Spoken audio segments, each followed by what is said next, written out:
ஒரு ஊரில் ஒரு சலவை தொழிலாளி வாழ்ந்து வந்தானாம். அவனோடு ஒரு கழுதையும் வாழ்ந்து வந்ததாம்.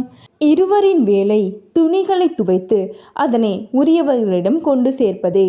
அந்த சலவை தொழிலாளி மிகவும் ஏழை என்ற காரணத்தினால் கழுதைக்கு சரியான உணவுகளை கொடுக்க முடியவில்லை. அதனால் கழுதை மிகவும் மெலிந்து போனது. அன்று ஒரு நாள் கழுதை அவரது முதலாளியிடம், ஐயா, சரியான உணவு இல்லாத காரணத்தினால் என்னால் துணி மூட்டையை சுமக்க முடியவில்லை. அதனால் எனக்கு சரியான உணவு மட்டும் கொடுங்களே என்று கேட்டது. அதற்கு அந்த முதலாளியோ, நான் உனது முதலாளி, நீ எனது அடிமை. நான் உனக்கு எப்போது உணவு தர வேண்டும் என்று எனக்கு தெரியும், நீ எனக்கு சொல்லித்தராதே என்று கோபித்து கொண்டார். ஆனால் அந்த முதலாளிக்கு ஏக்கம் இருந்து கொண்டேதான் இருந்தது. நம் கழுதைக்கு சரியான உணவு கொடுக்க முடியவில்லையே என்று சிந்தித்து கொண்டே